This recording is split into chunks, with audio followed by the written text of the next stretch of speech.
India हमेशा से ज्ञान की भूमि रही है। सदियों से यहाँ पर बहुत बड़े बड़े यूनिवर्सिटीज रहे हैं। ऐसा ही एक यूनिवर्सिटी था नालंदा। नालंदा एक बहुत ही फेमस सेंटर ऑफ लर्निंग था। प्राचीन भारत में इसका बहुत नाम था। नालंदा आज के बिहार में स्थित था। नालंदा यूनिवर्सिटी 5वीं शताब्दी ईस्वी में एस्टैब्लिश्ड हुआ था। यह 700 सालों से भी ज्यादा समय तक चला। यह ज्ञान और विजडम का केंद्र था। दुनिया भर से स्कॉलर्स और स्टूडेंट्स नालंदा आते थे। वो यहाँ पर अलग अलग सब्जेक्ट्स पढ़ने आते थे। नालंदा का प्रभाव बहुत दूर दूर तक फैला हुआ था। यहाँ चाइना, कोरिया और तिब्बत से भी स्टूडेंट्स आते थे। यह यूनिवर्सिटी अलग अलग कल्चर्स का संगम बन गया था। यहाँ पर एकेडमिक एक्सेलेंस को बहुत बढ़ावा दिया जाता था। नालंदा की लेगेसी आज भी हमें इंस्पायर करती है। यह हमें एजुकेशन की पावर की याद दिलाती है। गुप्तकाल इंडियन हिस्ट्री का गोल्डन एज माना जाता है। इसी समय नालंदा यूनिवर्सिटी की स्थापना हुई थी। इस यूनिवर्सिटी को कुमार गुप्त प्रथम ने एस्टैब्लिश्ड किया था। वो गुप्त डायनेस्टी के राजा थे। नालंदा की पॉपुलैरिटी बहुत तेजी से बढ़ी। जल्द ही यह दुनिया का सबसे बड़ा रेजिडेंशियल यूनिवर्सिटी बन गया। इस यूनिवर्सिटी को बहुत से रूलर्स का पैट्रनेज मिला। इनमें गुप्त राजा और सम्राट हर्षवर्धन भी शामिल थे। नालंदा यूनिवर्सिटी अपने एकेडमिक रिगर के लिए फेमस था। यहाँ पर बहुत सारे सब्जेक्ट्स पढ़ाए जाते थे। इनमें बुद्धिस्ट स्टडीज, फिलॉसफी, मेडिसिन और एस्ट्रोनॉमी शामिल थे।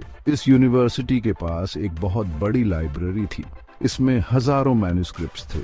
नालंदा का कैंपस बहुत बड़े एरिया में फैला हुआ था। यहाँ पर बहुत सारे मोनेस्ट्रीज, टेम्पल्स और क्लासरूम्स थे।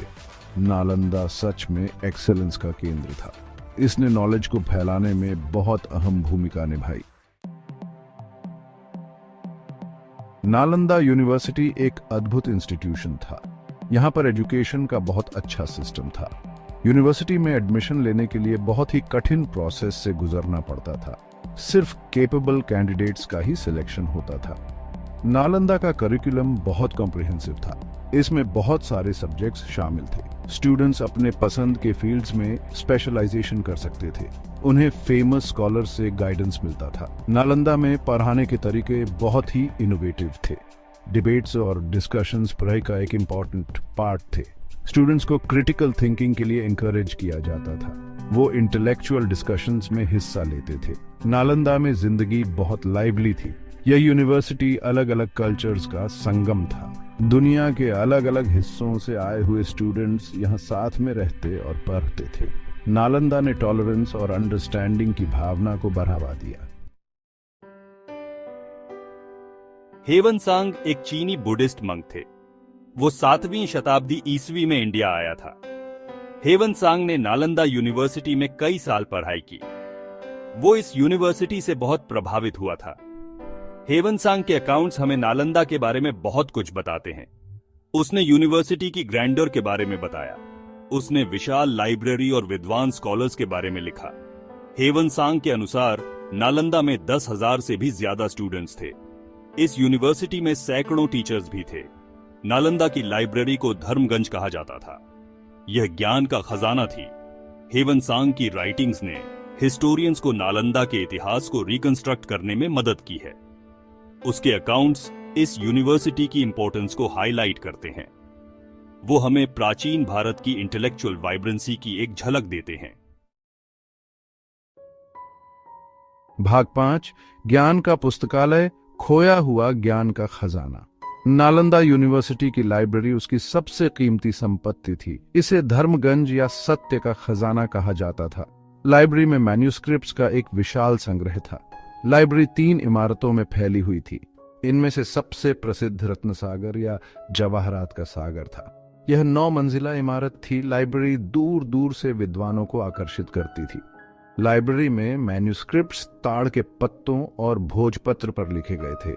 इन्हें बहुत केयरफुली प्रिजर्व करके रखा गया था। लाइब्रेरी में स्क्राइब्स की एक टीम थी। वे मैन्युस्क्रिप्ट्स की कॉपी करते थे और उनका ध्यान रखते थे।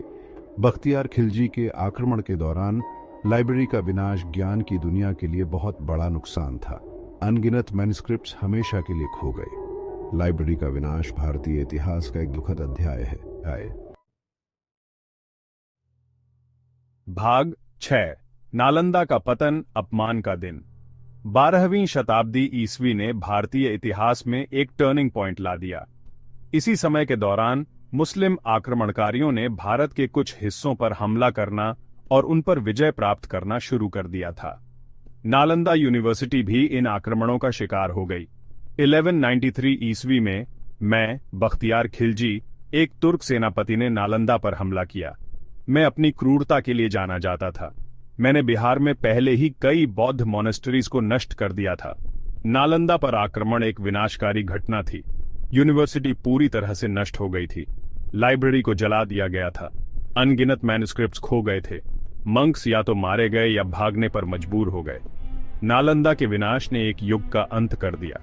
यह भारत के बौद्धिक और सांस्कृतिक जीवन के लिए एक बड़ा झटका था।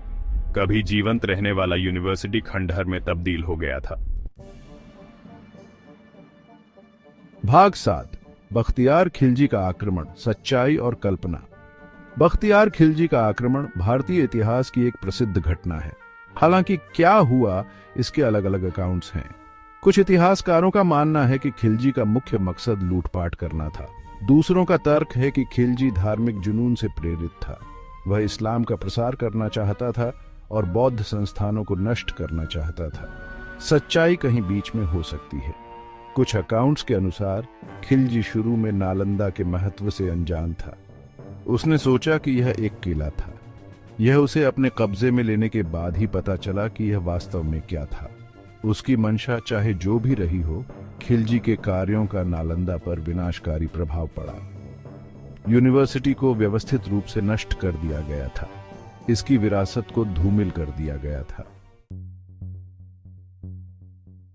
भाग 8 वैकल्पिक सिद्धांत, खंडहरों को समझना। जबकि आमतौर पर यह माना जाता है कि बख्तियार खिलजी का आक्रमण नालंदा के विनाश का मुख्य कारण था, कुछ इतिहासकार ऑल्टरनेटिव थ्योरीज का प्रस्ताव रखते हैं। उनका तर्क है कि अन्य कारणों ने भी यूनिवर्सिटी के पतन में योगदान दिया होगा। एक थ्योरी से पता चलता है कि खिलजी के आक्रमण से पहले ही नालंदा का पतन शुरू हो गया होगा। यह गिरावट शासकों के संरक्षण की कमी या आंतरिक संघर्षों के कारण हो सकती है।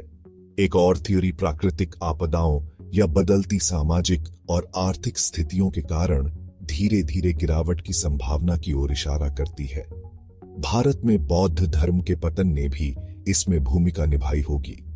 जबकि खिलजी का आक्रमण एक महत्वपूर्ण घटना थी, यह नालंदा के विनाश का एकमात्र कारण नहीं था। कई कारणों ने मिलकर यूनिवर्सिटी के पतन का कारण बना। भाग 9 नालंदा का पुनर्जन्म, राख से उठता हुआ फीनिक्स। विनाश और समय बीतने के बावजूद नालंदा यूनिवर्सिटी की विरासत बनी हुई है।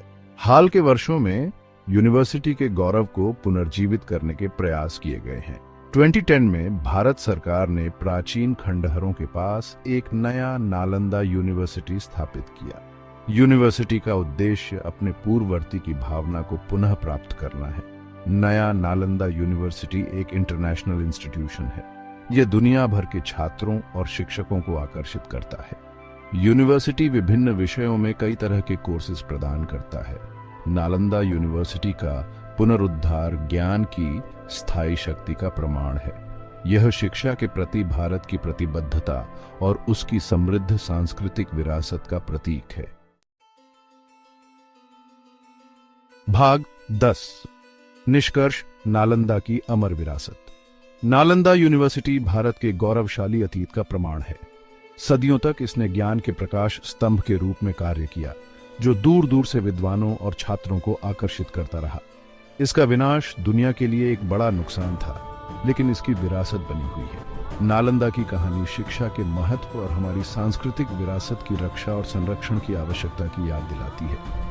यूनिवर्सिटी का पुनरुद्धार भविष्य के लिए आशा प्रदान करता है, एक ऐसा भविष्य जहां ज्ञान और समझ एक बार फिर फल फूल सके। नालंदा की कहानी सिर्फ अतीत की ही नहीं है, यह वर्तमान और भविष्य के बारे में है। यह समय के पार विचारों की शक्ति और प्रतिकूल परिस्थितियों में मानवीय भावना के लचीलेपन के बारे में है।